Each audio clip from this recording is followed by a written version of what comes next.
Good evening again, ladies and gentlemen. My name is Nathan Hamilton, and this is a short review. Today we will be looking at The Hangover Part III.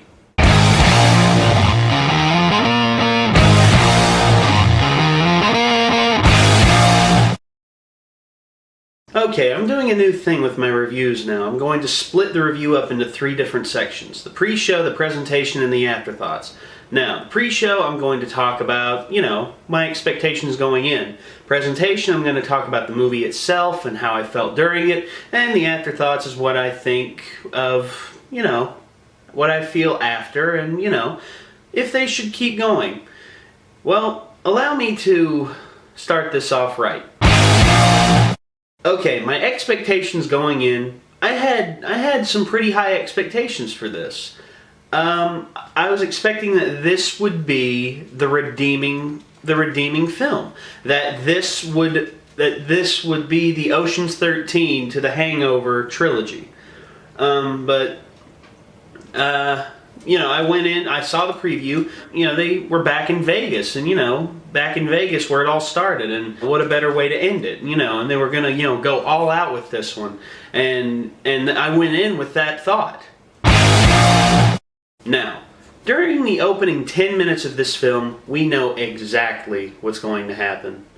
We saw it in the previews. We know exactly what's going to happen.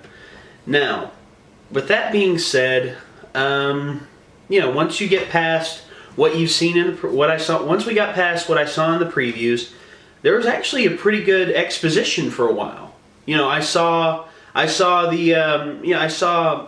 pretty good plot devices, and Zach Galifianakis, he was pretty funny, and sometimes it builds up and it keeps building and building and building, and there was actually a really good scene near the end of the first half of the film that I thought was really well pulled off. It was a very well pulled off piece of filmmaking. Now, with that being said, the second half of the film, it just falls off a cliff and doesn't stop falling. I saw in the previews that they had, Melissa McCarthy coming in, and they also, they had John Goodman, and, they had all these people coming in to be part of this film, and, I thought, they were going to actually be really good characters, but by the time they got there, and by the time their characters were done, I just couldn't help but just shake my head, because a huge missed opportunity with these characters, and these actors as well. Now, my biggest thing I had about this was Alan. Alan's character. I feel like his character hasn't grown any. His character hasn't added anything new to itself, because you have to do that, or else people are going to get tired of the same shtick.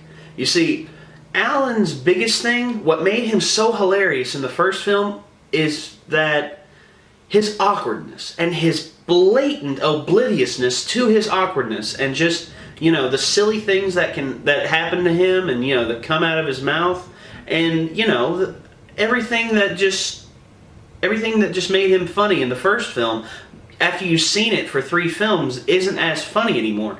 And the character has to grow. That's the initial thing I'm saying. The character has to grow, and he didn't grow any in this film, and it was just a disappointment.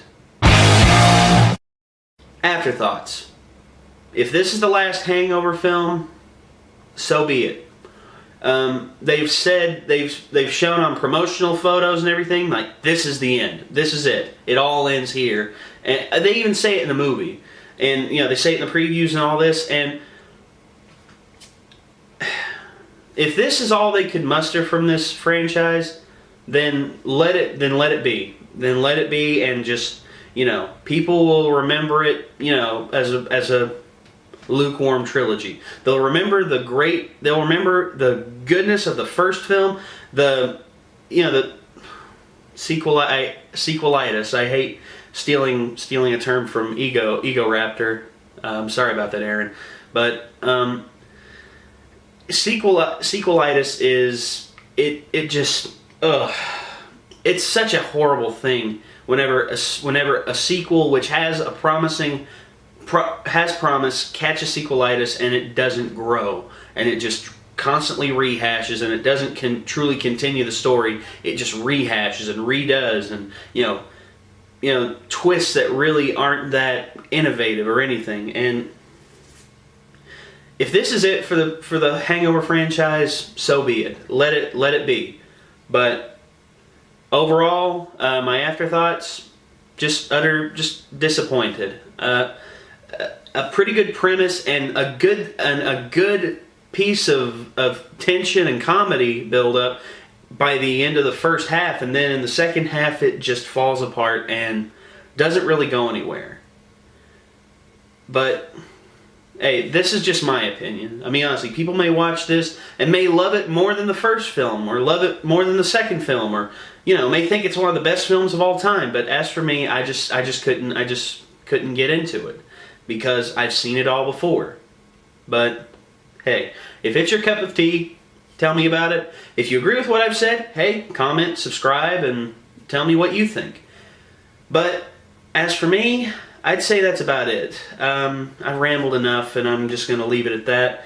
But I will leave you with this. Summer's only beginning, and we've got a lot of great films coming up. Next week, I'm going to try and do the next Fast and Furious movie, Fast and Furious 6. Never thought I'd be uttering the name of that movie a few years ago, but hey, here it is. But anyway, Fast and Furious 6 next week, and I will see you then.